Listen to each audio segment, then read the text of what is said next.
So yung guys, bibili na tayo ng bola para mas sulit followers natin. Ayun po si Marty. Ayan. Pakitaan mo. Yan po, nakapasok na po siya. Ito na po, bibili na tayo. Ate, pabili kami 5. Guys, nandito nga pala tayo sa Embarque. Kasama natin ang team ng Boss Carlo TV. Ayun guys, ito nga pala yung bola nila. Kaya talaga tayo bumili ng bola kasi ito yung talagang pinagtsatsagaan nilang bola. So may butas na yan, pinagtsatsagaan pa rin nila guys. Kaya talaga tayo bumili ng bola para dito sa mga kabataan dito. So ito lang kasing inabutan natin mga idol na itong dalawa. Pero marami po dyan ng mga bata talaga lagi naglalaro.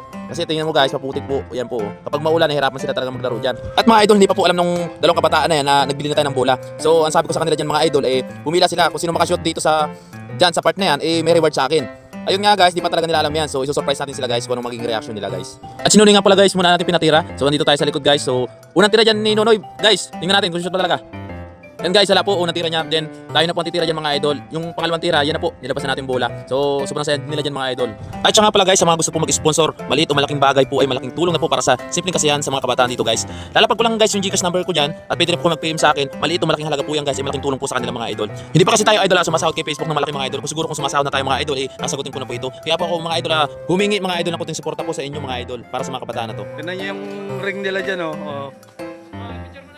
Nag-sponsor na si Boss Carlo TV ng ng bola. Guys, yun.